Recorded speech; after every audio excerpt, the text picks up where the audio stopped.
All-fi, sci-fi, alien women's story. Simple third. Persinch stood in the airlock and felt the old ship breathe around Hirsch entered.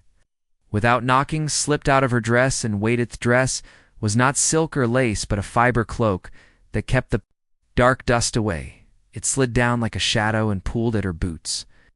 Her name was Lily Martin, and she was from a small coast town. She had come far with a pack of tools, a shard of hope, and a map that no one believed by. In the lock the hall was long and dim. The ship was an ark from a dead empire, and it had slept a long time. Now it woke, because someone had pulled a distressed tone from its throat. That someone was not human lay moved slow and sure.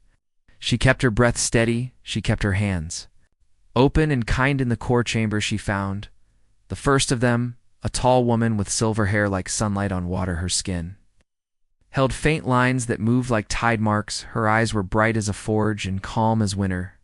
She said her name once with a sound like a bell. Lily could not make that sound. She chose a round word and tried again.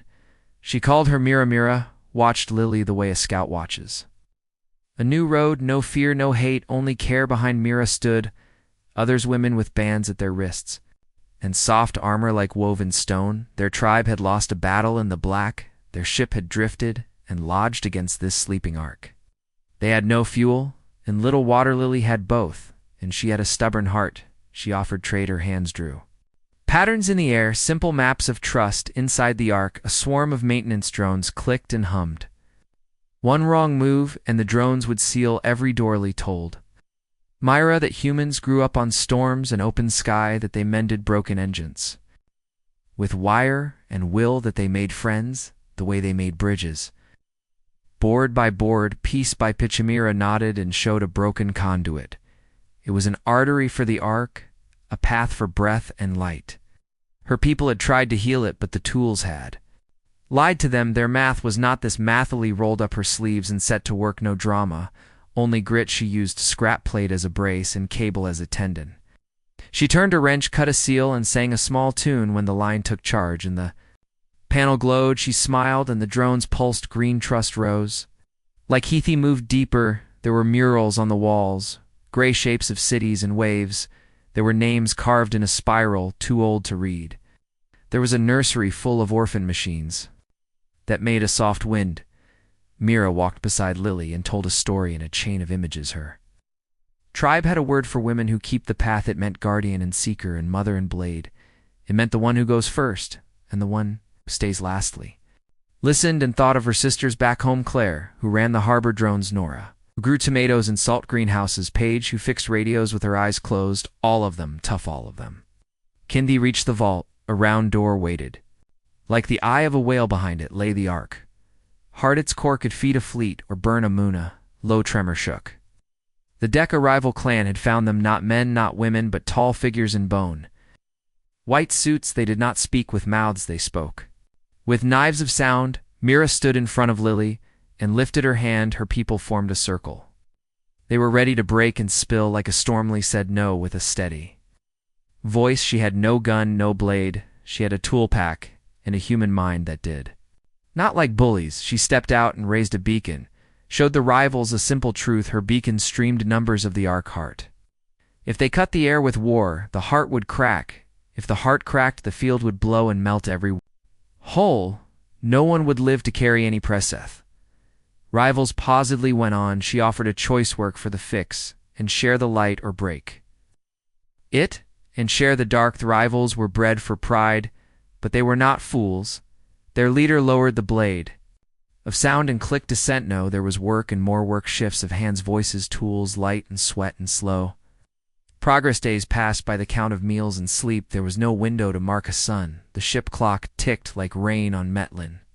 The quiet hours. Lily learned more of Mira. Her tribe were daughters of a frontier. They found stars and named them after old rivers. They kept long books of mothers and teachers. None of their names were written with hard lines. All of them were Mira. Learned of earth from Lily, of baseball on summer fields and open trucks on warm nights, of pie cooling on a porch in a lighthouse that sang to fog. She learned of loss too, of storms that took boats and a winter that took a father, a fire that ate a school and left a town to hold hands and rebuild. Each tale was a plank on a bridge. Rivals tried tricks one night, they bent a valve to skim more coolant. Another day they floated a rumor that Lily planned to lock the vault and flee early. Met each trick with daylight, she fixed the valve, then walked the rumor back to its nest. She kept her work open, her plan simple. Her voice plain when someone shouted, she spoke softer. When someone pushed, she stepped forward, not back. Mira watched, and learned and smiled with her eyes near the end. The arc heart asked for a key, a code of 3 parts. 1 part lay in the murals.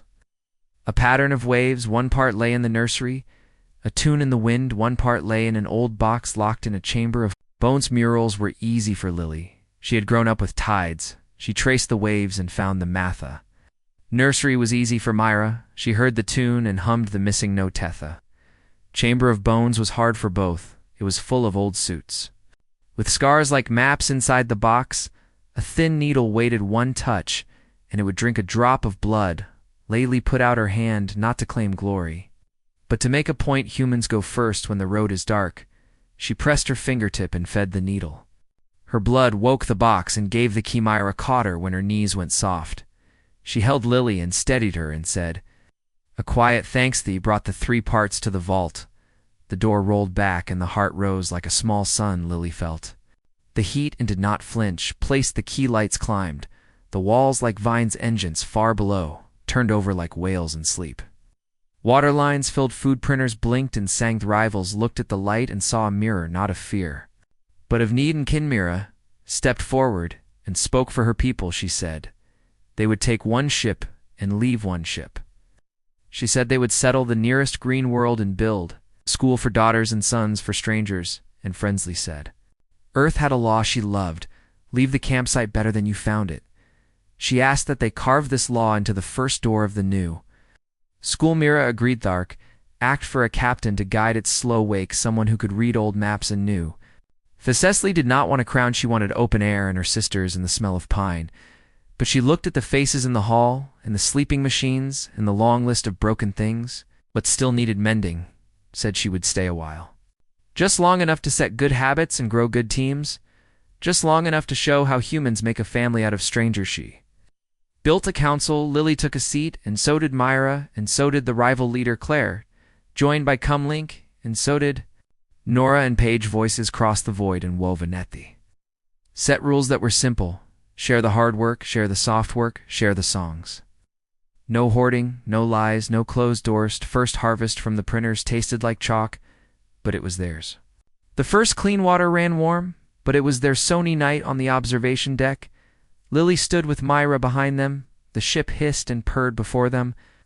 The stars looked like nails in velvet. Myra asked how humans make courage every day, not in battle, but in the small hours. Lay said, they make it the way.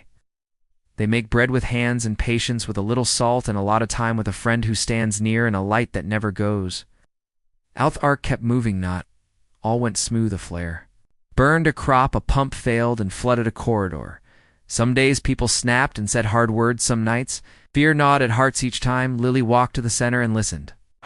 She asked for ideas, and she gave work to many hands. No one sat idle while others bled, so the ship learned the human way. In dawn, by the ship clock, an echo came through the dark, a message from a patrol of the same empire that had made the Ark not dead after all. Only Scatterethi wanted to claim the ship and take the heart. They offered safety and order. Mira stood tall and said no. She said safety without choice is a cage order, without fairness is a chain. Enna spoke then and told the patrol a human rule. No one gets to own a road that all must walk. She asked the patrol to bring books, not guns, and to learn not to rule. The patrol laughed at first, then they looked at the work, the lights, the faces. Then they looked at the small sun in the vault, and the calm on the deck. They did not take the ship they left. A library instead. A's turned to seasons. By the count of projects they built gardens in glass tubes, and farms in spinning drums. Children chased drones and drew pictures of whales with wings. Elders sat and told stories of old worlds and new friendly. Kept her promise to go home when the time was right. She trained others to lead, to fix, to listen. She made sure that the law of the campsite lived in every planet. The day she should have left, she walked the hall in silence. Her pack was light. Heart was heavy and bright. Myra walked beside Her no words, only steps thee, reached the airlock, where it had all begun. Her cloak lay folded. There clean and Mendage entered without knocking, slipped into her cloak, and weighted door slid open too.